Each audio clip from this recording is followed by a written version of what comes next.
So what are the pros and cons of having cheap 3D printers in your makerspace?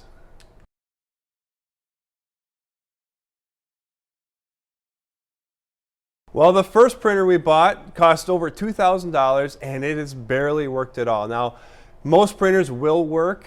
I'm not saying that more expensive printers will not work. However, our experience has been bad. And because we didn't have a budget to get more expensive ones, slowly I've been purchasing inexpensive printers, the cheapest ones out there. I have Monoprice Mini Selects and Ender 3s in my makerspace. And I can share what it's been like to have a whole fleet of printers instead of just one or two. The biggest benefit to having multiple cheap printers in your classroom is that you're not dependent on one printer to do all of the work.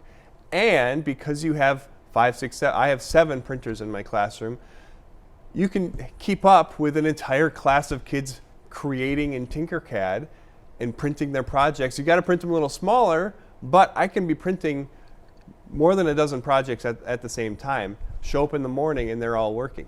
Now these cheap printers, they break more often, but because they're so simple, they're a lot easier to fix than the expensive printers. They have simple components, they're put together as easily as it is possible, and after you learn how to fix one, you can keep them all working.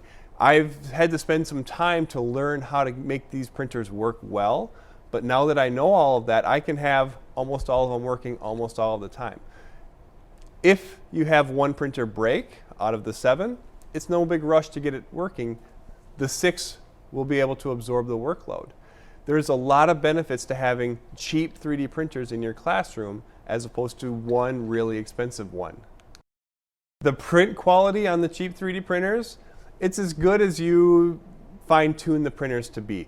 I haven't spent a ton of time making these printers perfect and print perfectly, so the print quality is medium, let's just say.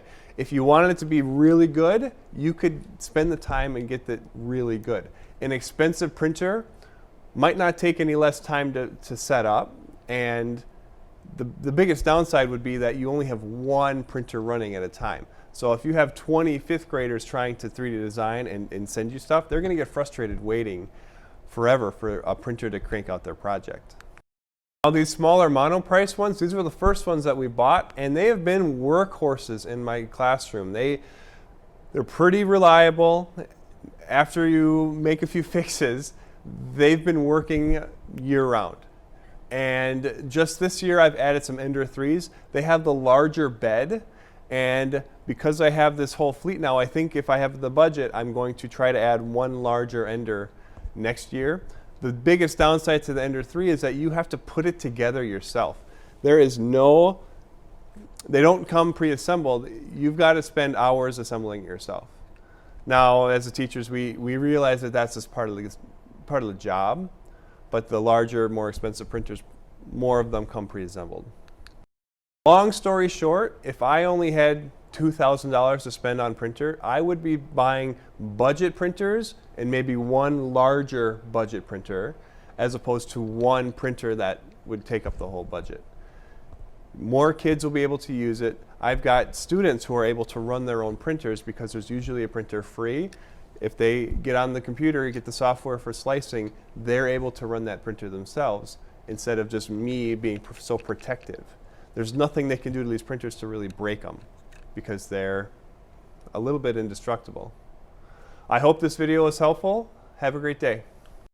If you're totally new to 3D printing or anything else, feel free to contact me. Get on social media and ask some advice for your situation. I'd love to help someone get set up with a setup like mine.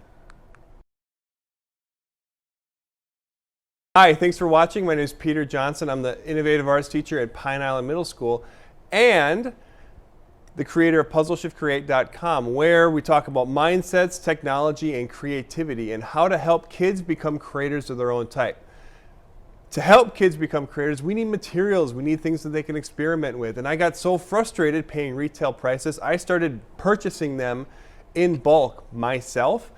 And I've got so many extras that I'm starting a creators co-op where I'm hoping to find other classrooms where we buy in bulk together and because no one's making a profit, more kids can become creators. So check it out at the website. If you want to become a supporter and help bring more materials to kids, that would be awesome. That's also on the website.